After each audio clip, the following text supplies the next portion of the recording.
John Legend, Sheryl Crow, Elvis Costello, and Alanis Morissette star in the MGM Plus original series, Words and Music.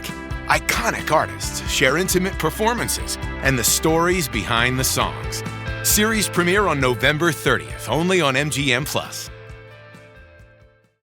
This episode is brought to you by Petivity. In every pet story, there's a moment where seemingly minor changes could be the first signs of larger issues.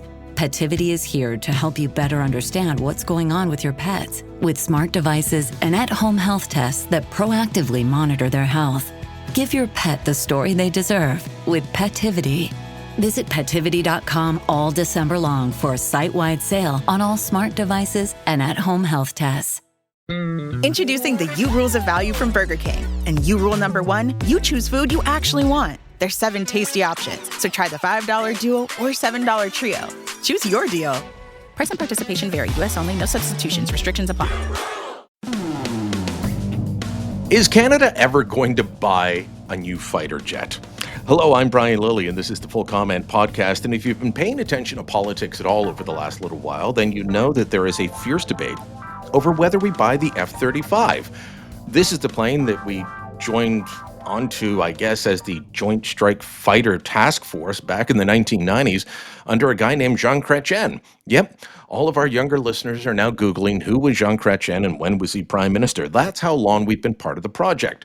The Harper government said they would buy the planes, then they paused, held a review, then agreed to buy the planes.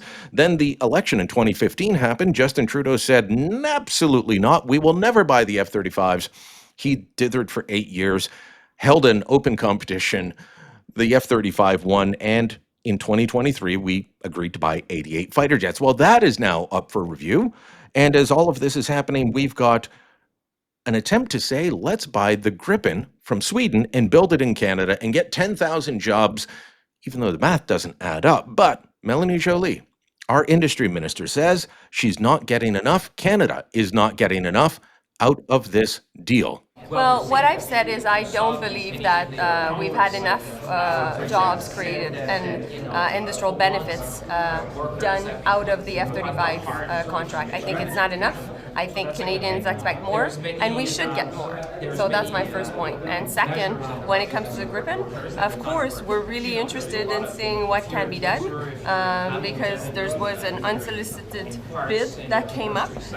10,000 jobs is indeed a very interesting offer. So we have to look at what our military capabilities need, and at the same time, what are the number of jobs created across the country. I know that Canadians want us to build more in Canada, build with Canadian jobs, and that's what I'm pushing for. Okay, so what is the story behind all of this? Where do we go from here? Is there an easy solution? Joining me to talk about this is David Bercuson. He is a historian and academic at the University of Calgary. Alan Williams is the former Assistant Deputy Minister in Procurement for the Canadian Armed Forces. Gentlemen, thanks for the time. Can you help me make sense of any of this? Does any of this make sense? I'll ask each of you to make your case for or against the F-35 or a fighter jet. Do we need one? What are, we seem to be Hamlet in this matter. David, I'll start with you. Well, yeah, we need a fighter jet. First of all, we have obligations to NATO, and second of all, we have obligations to NORAD. And the plane we're flying now, the CF-188 or CF-18, however you refer to it, is going obsolete very, very quickly. I can't remember how many we have left, but not too many. And they're going to strike it off strength sometime in the next 5 years. So we need something. So the question is, what do we get? Well, we had a competition. First of all, we had the Conservatives selecting it kind of out of the clear blue sky way back when Stephen Harper was Prime Minister. Then we had a long competition after Mr. Trudeau was elected, and the F-35 came out on top. I must tell you that the Americans are purchasing somewhere in the neighborhood of 1,500 to 2,000 of these for the Navy, the Marines, and the Air Force. The Brits are purchasing it. I can't even remember how many NATO members are purchasing it because it is the best fighter available. It just is. And the Saab came out in second best in the competition. So rather than just go ahead and sign a deal for the whole shebang and have them delivered to us, we now have a politically sponsored interference into the procurement process, as we did way back with Jean Chrétien and the maritime helicopters. And instead of getting the best airplane that is available, we have this fooling around with Saab and with Sweden and the Swedish King and Queen, and Saab is promising to build the F-30, the Saab in Canada, and maybe they'll build it in front of the Parliament buildings. I don't know what they're going to do.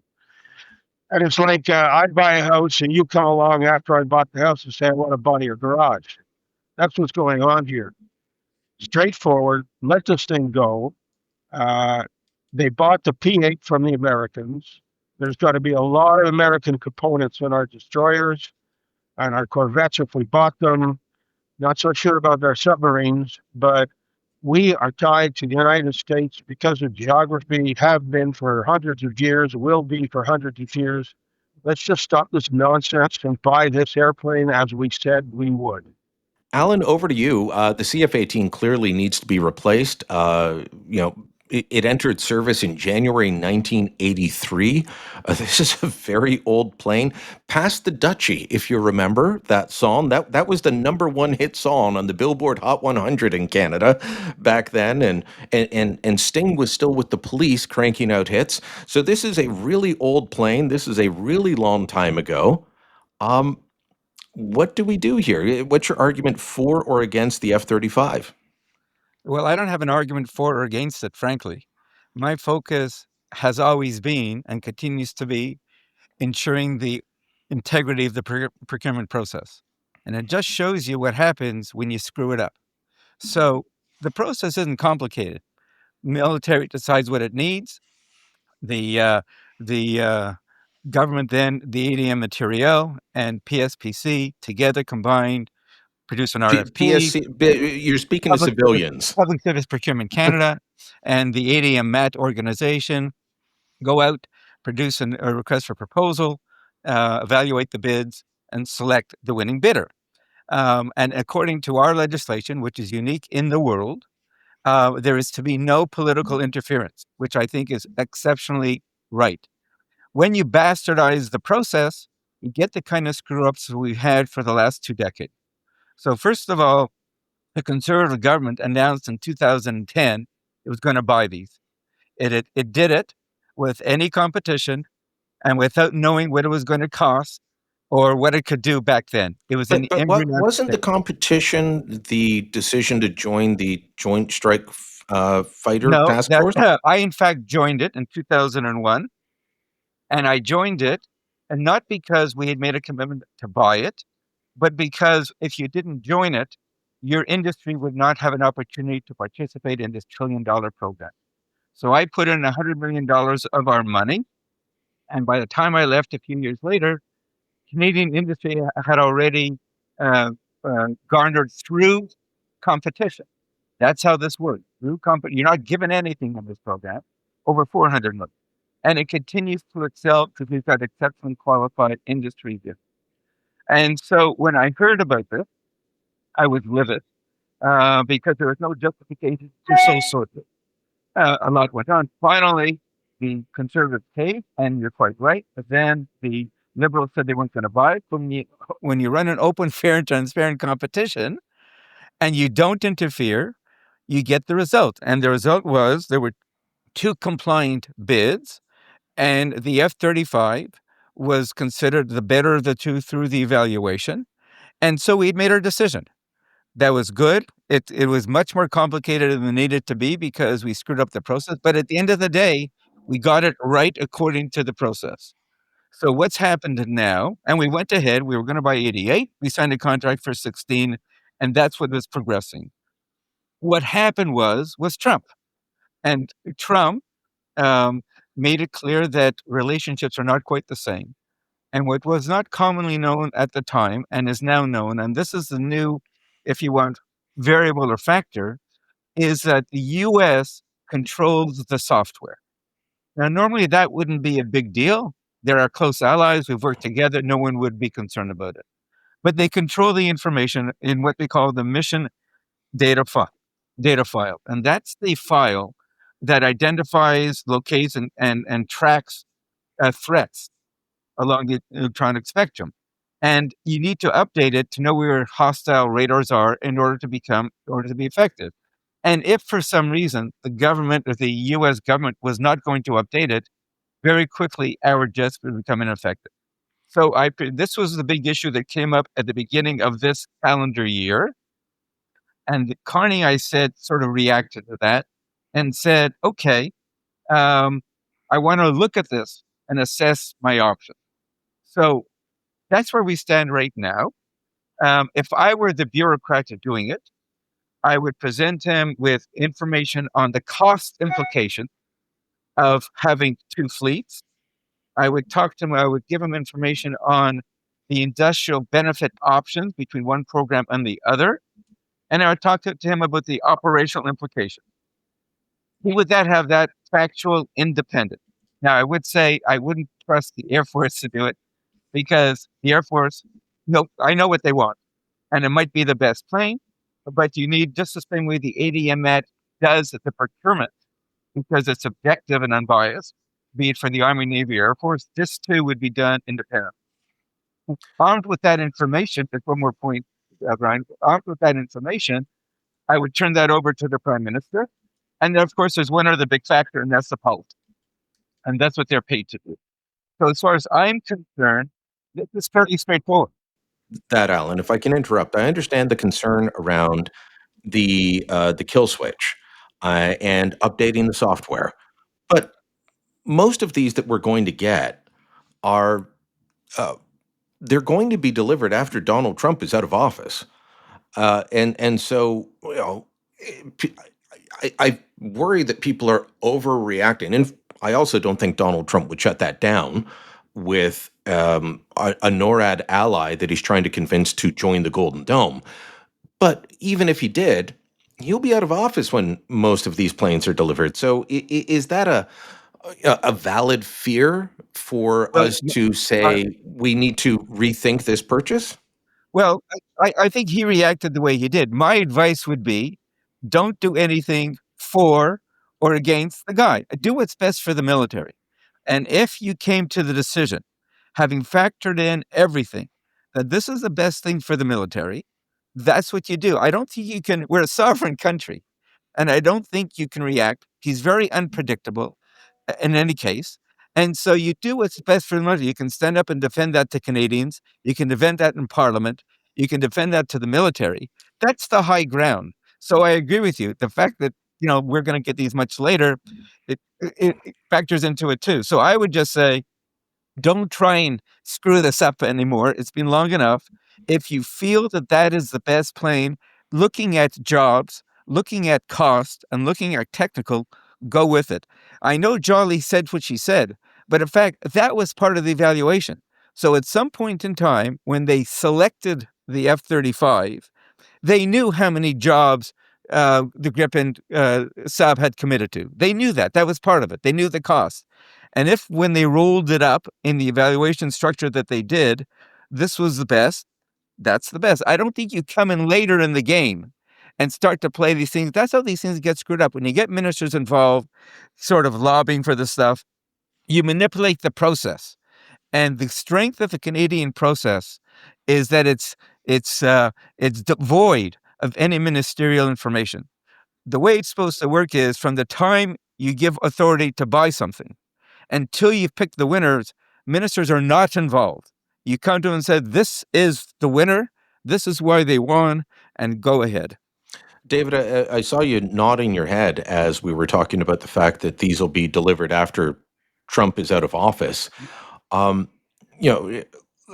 think that overall Canadians have. I understand emotional reactions to 51st State, whether it's reality or not. I understand people want to defend the country, but I think we are making decisions that should be fact-based in a very emotional setting.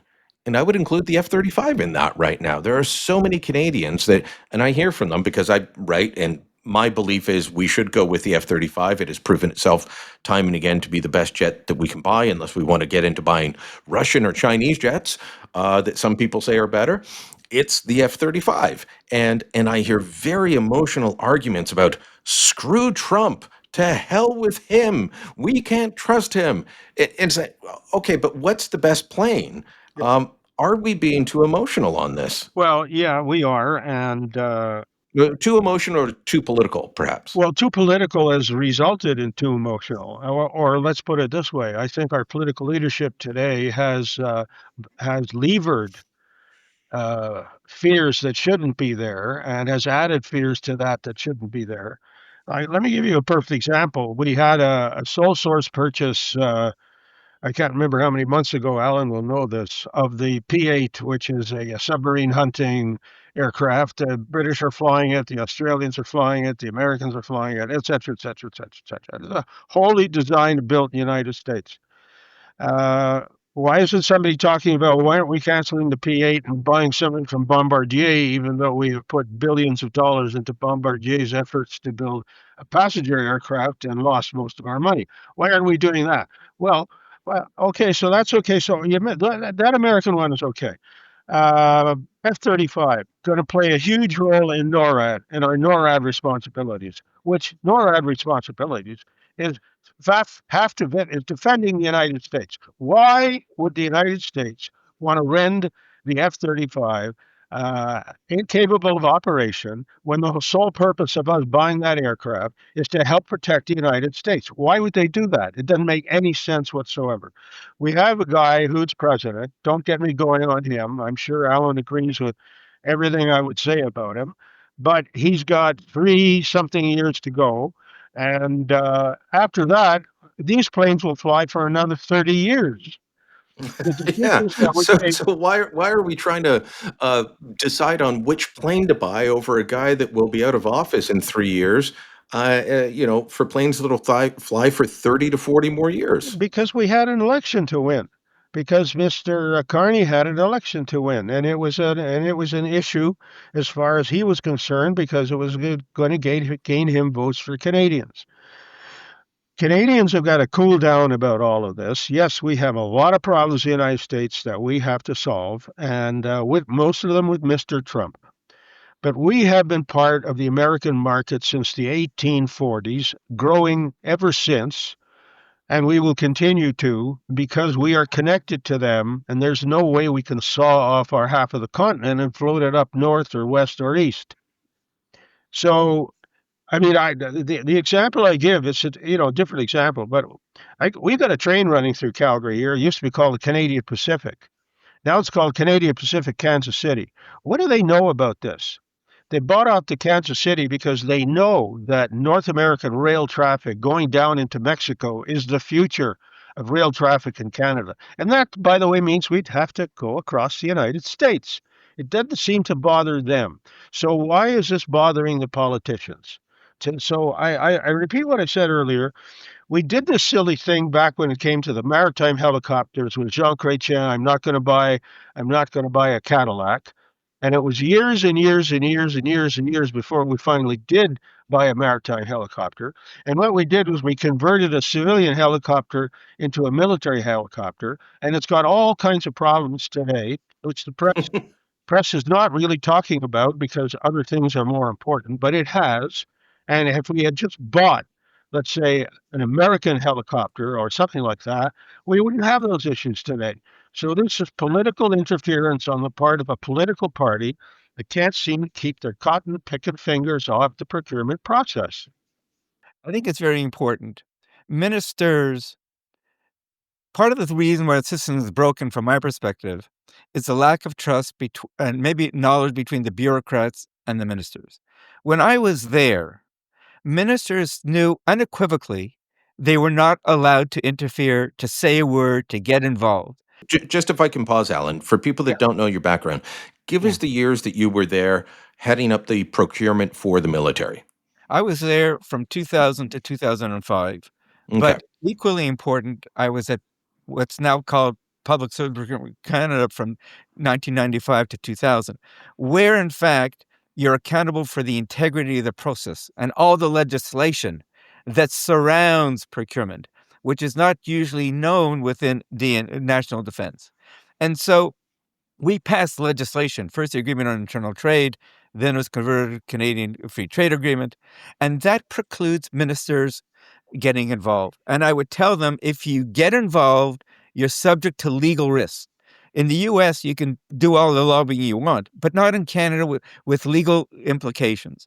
And so they understood that. So I would simply say, even over the last decades, ministers getting involved, like they are with the submarines, and they are now, is a prescription for disaster. And I don't know why they aren't clearly counseled by the deputy ministers and by the ADM accountable. You can't do this, minister. Stay out of it. You can't win, because once you interfere, it can come back to bite you. The loser can take it to CIT, to Canadian International Trade Tribunal, or to federal court. It's a lose-lose situation. Trust us to meet the military's needs at the best price for Canadians. That keeps you solid. And when we don't do that, it's frustrating to me, because we're just going to get convoluted and we're going to increase the time and complications and frustrations of both the military and Canadians. And, people like David and myself, we just tear our hair out, whatever we have left, with this kind of chaos that's going on now in the system. Let me ask you about that. You mentioned price, and part of the argument that I hear from Canadians is, well, the Gripen is a lot cheaper. And look, it may be cheaper. Some of the claims of how cheap it is, especially the operational cost, I think are suspect, because I know how much gas it takes. I know how much that gas or the fuel costs, and it seems like you're running it for $1.50 after you account for the fuel costs. I think that's being odd. But what should we be looking for? Should Canada just pick the cheapest jet? Is it the best value for money? How do you, in a procurement process, determine that? Because, if we just pick the cheapest, we'd be going with something much different than the F-35 or the Gripen, but it probably wouldn't provide what is needed for the military. So what's the balancing act there? Well, there are a number of different ways of doing this. The evaluation criteria can be structured in a number of different ways. I won't get into now. It's fairly complicated. However, this one particularly was designed as follows. The bids would be coming in. 60% of the marks would be given to the technical capability of the proposal. 20% of the marks went to the cost, and 20% went to the industrial and technical benefits. And so all the things that are now being talked about were in fact evaluated. Now, you can argue whether it was done right or wrong. I don't know. But if I'm assuming the bureaucrats did it objectively and honestly, and came out with the decision that when you factor in the price, and when you factor in the industrial benefits, and you factor in the technical complement, and you add it all up, this one came out the best. And so the cost was already looked at. Now, I do know, and I have said this publicly, the long-term support costs are 70% cost of the program, 30% is acquisition. And for sure, the cost to maintain the Gripen is a lot less than the F-35, because the F-35 is very expensive, $35,000 to $40,000 an hour. And you can argue whether the Gripen is 6 times less or 4 times less, but it's much less, as are most others. There's 22 million lines of code in the F-35. It takes a lot of time and effort. However, this was already considered. That's what's frustrating to me. Well, yeah, I see claims that it's $7,000 an hour to operate the Gripen, and you look and you say, well, the fuel alone is about $6,800. So I don't know how you arrive at that, but everyone has become a military procurement expert in this. David, if I can ask you, do we have it right in terms of military procurement in buying the best at the best price, or are we trying to nickel and dime ourselves at times? We are going to put aircrew inside these airplanes. We're going to train them to the utmost. I've been up to Cold Lake. I've seen some of the training processes that have gone into creating these pilots. And it costs a lot of money to do that, number one. And number two, a life cannot be replaced. So we want to give our people the best there is to give them. We have wasted so much time and so much energy that the costs keep going up. Um, I think there's no question whatsoever but that this is a much, much, much better airplane. So why don't we go shopping for Spitfires, for God's sake? We can probably find a few of them hanging around. We could probably build them with plywood. Well, we've got a Hurricane here at our hangar museum, and we've got a bunch of CF-100s that they're putting together also at another museum here in town. That's not the point. The point, you want to give your people the best so they can do the best. And the job they're doing is to safeguard North America. I don't know what's more important than that. Here, in NATO, all kinds of other jobs that we did. Canadians aren't even aware, most of them, of the fact that we had a nuclear role when we were flying the CF-104. So this is kind of a thing where you come in the middle of a sale, and the guy that lost the sale, the real estate agent that couldn't sell you the house, is going to try to sell you the garage and the driveway because he couldn't sell you the house. Well, that's not the way you do business. And one of the things that worries me a lot is that we will be doing business with American agency, with American defense companies for decades and decades and decades to come. We cannot be self-sufficient in the creation of a fighter aircraft. And I don't care how many assembly lines Saab sets up in Canada. We proved that way back with the F-105, and I know that there's no argument for having had continue with that. We cannot do it. We're not rich enough. We don't have the personnel enough, and so on. So next time we want to do a deal with, I don't know, some other American big corporation, and they say, well, look what you did to Lockheed Martin.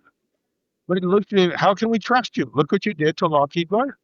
And that's going to put a baseball bat on our shoulder, on our heads, not on our shoulders, for a long time to come. I think this is just the stupidest thing I've ever seen this government do. All right, we need to take a quick break. When we come back, I do want to talk about the proposal by Saab and their claim of 10,000 jobs and what the government is actually up to in considering this. Back in moments. This episode is brought to you by Nature's Bounty. Nature's Bounty believes your body is brilliant, naturally designed to thrive, inside and out. For those always looking for new ways to support your health from head to heels, Nature's Bounty has a range of over 400 vitamins and supplements born from 50 years of trust and care. Nature's Bounty. It's in your nature. Visit naturesbounty.com to learn more. If we knew more about our sleep, what would we do differently? Would we go to bed at a consistent time or take steps to reduce interruptions to our sleep? With the all-new Sleep Score, Apple Watch measures your bedtime consistency, interruptions, and sleep duration. Then, every morning it combines these factors into an easy-to-understand score from 1 to 100. So you'll know how to take the quality of your sleep from good to excellent. Introducing the new Sleep Score on Apple Watch. iPhone 11 or later required.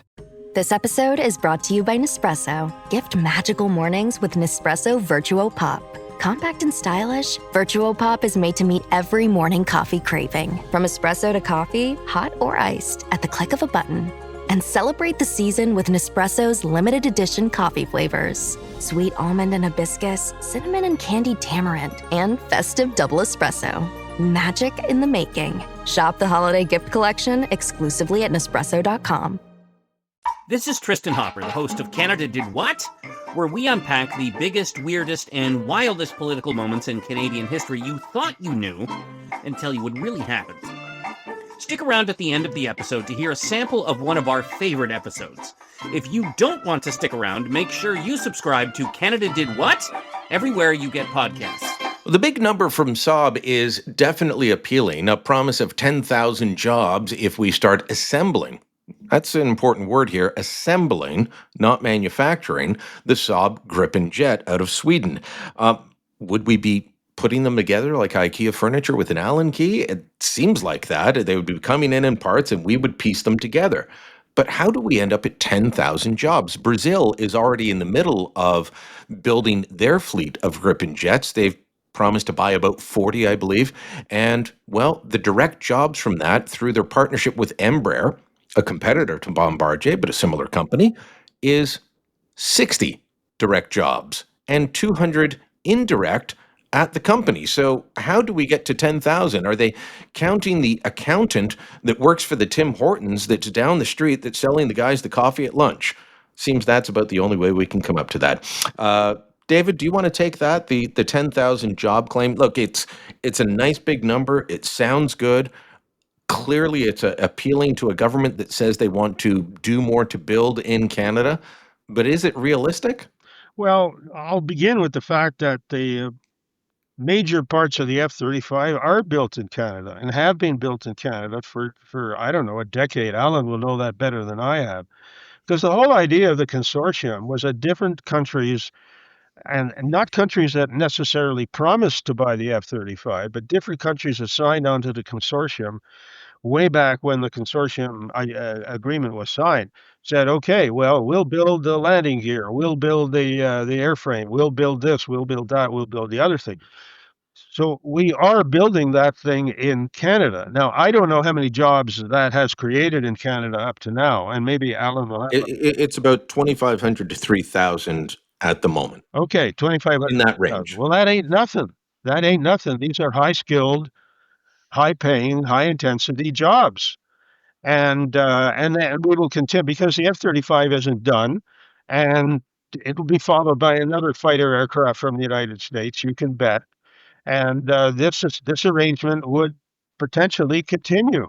So the fact that they're saying we're going to create 10,000 jobs in Canada. Well, if we've already got, what did you say, 2,500, 3,000 jobs? Yeah.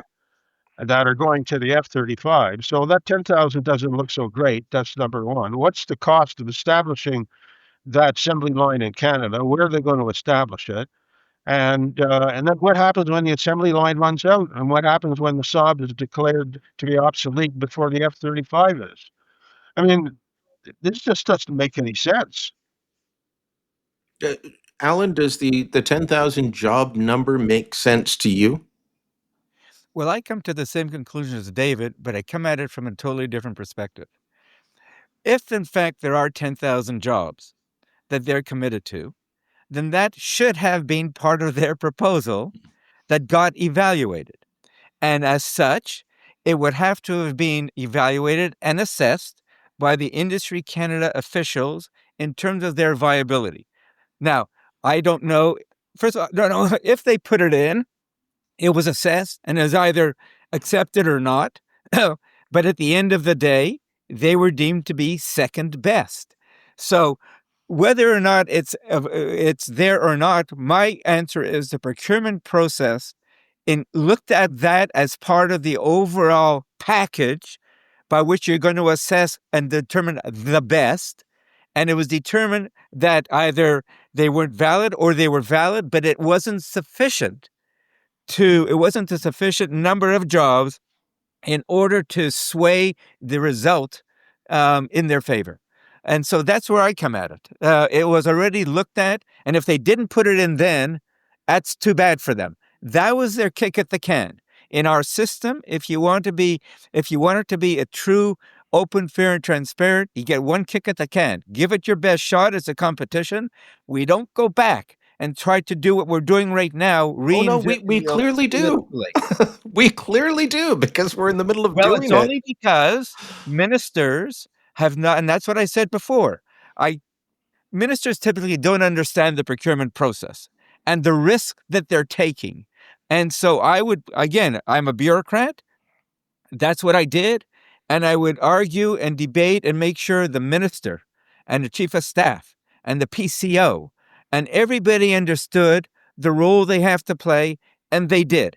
During my tenure there, at no time did they ever stick their feet in it or get involved, because they knew it was going to harm them politically as well as the business of procurement. So that's where it's very inappropriate, and I have no understanding how they don't grasp the kind of chaos they are creating in the system right now.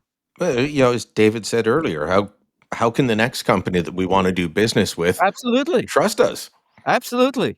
Trust is so key. And that's why if you leave the politicians out of it, whether you win or you lose, it's because of what your bid. And if you don't like it, you can go to the Canadian Tribunal or the courts. And if you're right, okay, they adjust. But basically, it was done by the bureaucracy based on your own bid submission, not because some politician did a nod, wink, wink, change this because of whatever reason. And that's the strength of our process, or has been. Alan, since you were so intimately involved, let me ask you about the whole industrial benefits portion of how we procure military equipment. It's always bothered me. At times it seems pork barreling. I actually like the way that the F-35 went. The Liberals have often complained that, well, we don't have enough guaranteed jobs. And I've listened to them say this for years. This doesn't guarantee enough specific jobs for these specific planes. And the old way of doing things was, well, you're buying 88 or 100 jets, then you get so much money from that program that gets invested back in Canada. And, well, the way they did this one, as David alluded to earlier, you're part of the consortium from the beginning, your companies get to bid. And so we are having Magellan build tailwing assemblies in Manitoba. We've got flaps being built in Lunenburg, Nova Scotia. We've got parts for the what is it? The simulator. I almost forgot the word. The simulator for training built in Kitchener. You've got parts coming out of Richmond, British Columbia, and it's not just parts for the 88 jets that we've committed to buy. It's every single F-35 that's built. So there's about 1,200 that have already been made. Told there's a 2,000 order backlog. The Saudis just ordered 48 of them. We get to put the parts in all of those. I think that's a good thing. But what is this, industrial benefits plan that seems to be about making sure there's jobs for the boys in certain politically sensitive regions? Well, you're conflicting two separate things. Your first question was about the policy. And I'm not happy with the policy, but let me tell you why. Up until recently, we had what we called an industrial and regional benefits policy. And what that meant is the following. When we ran a competition for any major good or service, we would evaluate the bids solely on their cost and their technical capability. And we picked the best one. Separate from that was the industrial plan that they had to submit. And that was evaluated simply on a pass-fail basis. And frankly, in that process, in that plan, industry had to meet Industries Canada's specifications in terms of direct and indirect jobs and economic benefit. That's the way it was. That's the way that it's played around the world. And I was okay with it because it didn't impact on which company won. They changed that to what they call the industrial and technical benefits. And that means now that you evaluate the actual bid based on technical, based on cost, but also based on jobs. And that can go up to 20%. So as I like to say now, because someone is promising 17 more jobs 6 years from now, that may result in us getting a suboptimal solution for the military. And I've been dramatically, I think that's insane. I think there's no justification for it. Now that's Canada. Now the F-35 program, as we've talked about, is based on some totally other way of doing business. And typically the companies that win would have to guarantee jobs / economics equal to the value of the contract. That's how it's done. Oh, and that's why I say it sounds like pork barreling.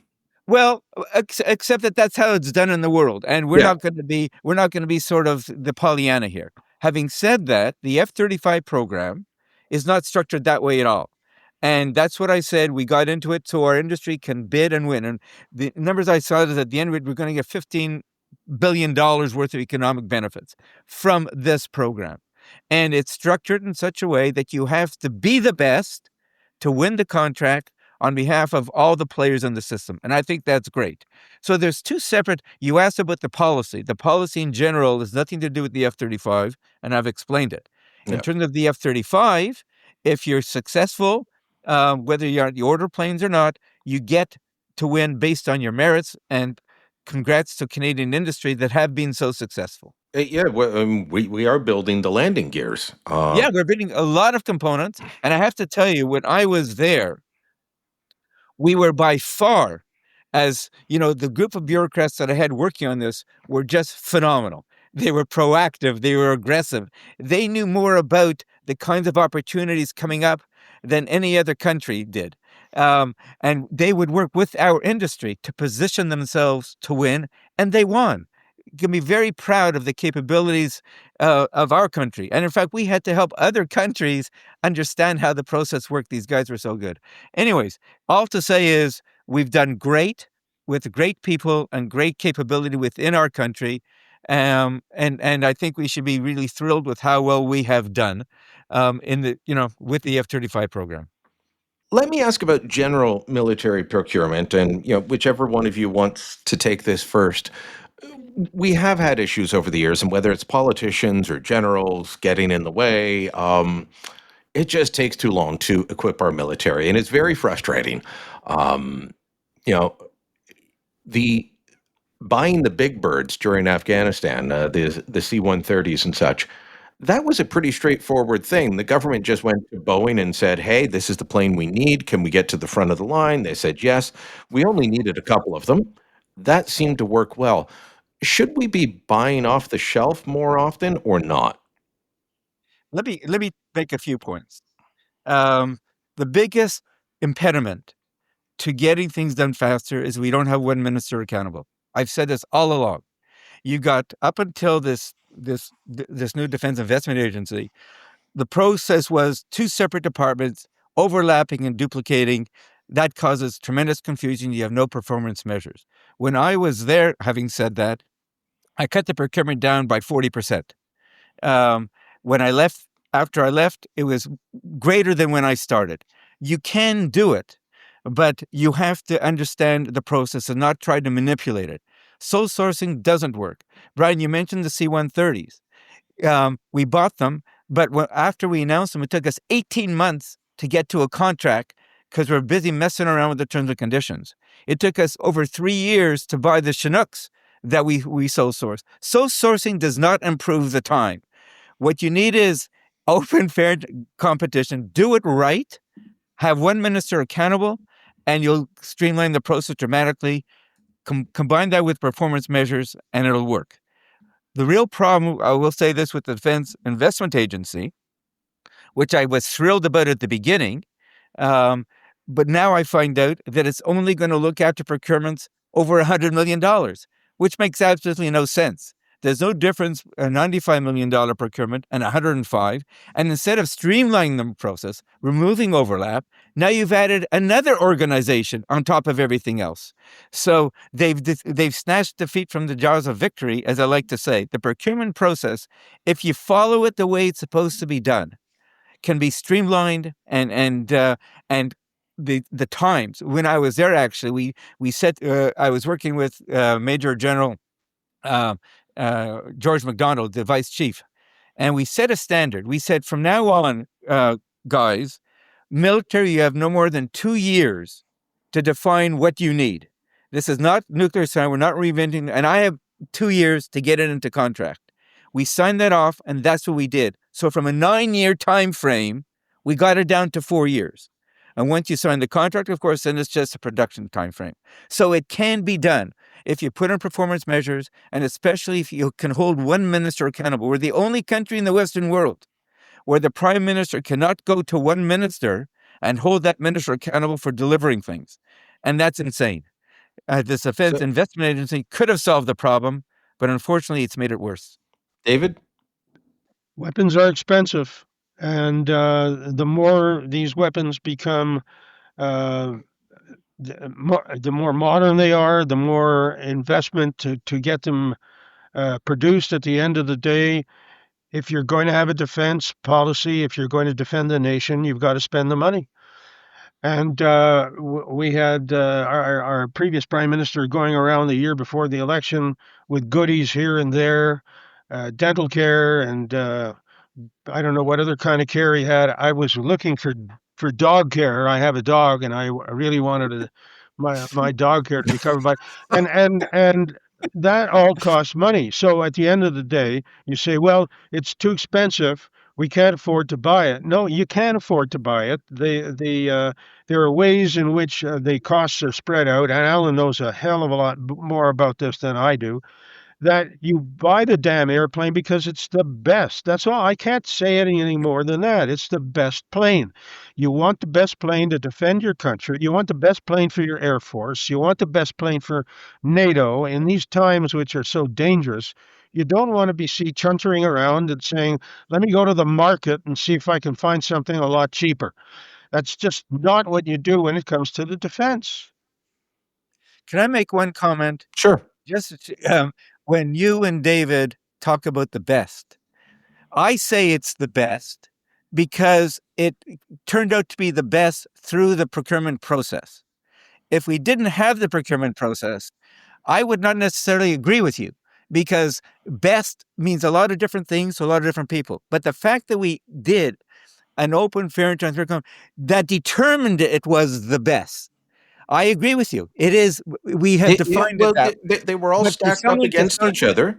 They were stacked up against each other on the same terms, and a decision was made. That's correct. Should we be looking to build more in Canada? Obviously the parts going to the F-35, I think that's fantastic, and it speaks volumes about the how good our aerospace industry is, that we are providing so many, it's not just nuts and bolts. We are providing real significant parts to the F-35. We're in the middle of trying to buy submarines. There's talk maybe we could build them here. I think back to, when I trained on small arms, it was with the FNC-1A1. It's a really old rifle now, goes back to the 1950s, but we used to build them in Canada. I think we still, manufacture the C7 down around Kitchener. But should we be doing more to build up our own industry? I know that sounds like it goes against what I was saying earlier, but should we ensure that there's at least some level of production capability here? We've got small arms that we can make here. We've got ammunition that we can make here, both for small arms and for artillery. Do we need to be making more? Well, it depends on what your capacity is for the size of the kit that you're aspiring to build. I have a model of the CF-105 sitting on my desk here. I could show it to you. And in the book, I'll push my book that I published last year on the history of the Royal Canadian Air Force, 100 years in the Royal Canadian Air Force. It showed what many people have said over the years, and that we had problems when we produced the CF-100 back in the early 1950s. C.D. Howe hated Avro because of that. You don't have the industrial capacity. You have brains, but you don't have the industrial capacity to be a mass producer of weapon systems. The Israelis found this out, about 30 years ago. They were going to develop an F-16 type aircraft called the Lavi, and they called it off. They couldn't do it. And so they have taken F-16s and they have modified them for their own requirements. Yes, you can do that, but to start from scratch, we can't do it anymore. We're a country of 40 million people. That's all we are, and our market is limited. So the amount of savings that we can get from building for our own requirements are minimal. Can't be done. Could we be exporting, though, David? Well, export to who? Can't export to the Americans. They're not going to export to the Brits. Not going to export to the Australians. They're already going to buy American stuff. Alan wants to say something, and probably something that's to the point that what I'm saying. Well, I agree. And you talk about one of the things that I've complained about, again, that was in my book in 2006, is that we're the only country, again, that doesn't have a 21st century defense industrial strategy. All that we do in Canada is build ships and buy ammo. Those are the two things, and they weren't as a result of a conscientious think tank or strategic review, policies that were 40, 50 years ago. I think, and I've said this a long time, and I have no idea why ministers don't do this. I've asked them, why don't you, robustly go out through Canada and see what are the areas, and this gets to David's point and to your point, what are the areas where we can be the best in the world? We have either the people or the common, we know what the world needs, find out where we can be the best, and then leverage that understanding through our procurements, through tax incentives, to encourage industries to build, to be best in that, so that not only for Canada, but for the rest of the world. Why don't we do that? It's still small arms, but whatever it happens to be, I don't know the answer. Well, but I can point to one example. PGW out of Winnipeg, Prairie Gun Works is what it was originally called. They produce one of the finest 50 caliber sniper rifles going. Yep. The Ukrainians wanted to buy it, and we blocked them for years. I don't know why. Fantastic manufacturing. We do have capabilities. I think sometimes we get in our own way. Well, it's not. We don't even think strategically about these things. Why don't we decide? Why don't we have a policy, a framework? Australia has it, the US has it, UK has it, that you go to there, you can see what they're committed to as a country to building indigenously, to strengthen their own capability within their country and to export around the world. Why don't we do that? I would think that if you're a minister, especially a minister of industry, wouldn't that be something that you would just jump at the opportunity to reshape Canada in the future and think strategically? I think that's what's missing, our inability to sort of move away from the transaction of today, sit back and think strategically and develop a policy framework to guide us into the future. Alan, David, it's been a great discussion. I hope people have enjoyed it. Definitely illuminating for me. Thank you both very much. You're very Pleasure. welcome. A wonderful day. Full Comment is a post-media podcast. My name's Brian Lilly, your host. This episode was produced by Andre Prue. Theme music by Bryce Hall. Kevin Libben is the executive producer. Please hit the subscribe button. Remember to leave us a review, share us on social media. Do what you can to spread the word. Until next time, thanks for listening. I'm Brian Lilly. Here's that clip from Canada Did What? I promised you. So, although abortion was sort of accessible, it really wasn't. But then 1988 rolls around. And what's the law on abortion then? Suddenly, there wasn't one. Literally no restrictions existed in 1988. Abortion went from heavily restricted to completely unrestricted almost overnight. There was no referendum on this. There wasn't even an act of parliament. This whole thing is due to a somewhat surprise decision out of the Supreme Court of Canada. And it came about in large part because of one man, a Canadian doctor who had been relentless about running illegal abortion clinics since the 1960s and was determined to overturn the laws prohibiting the practice.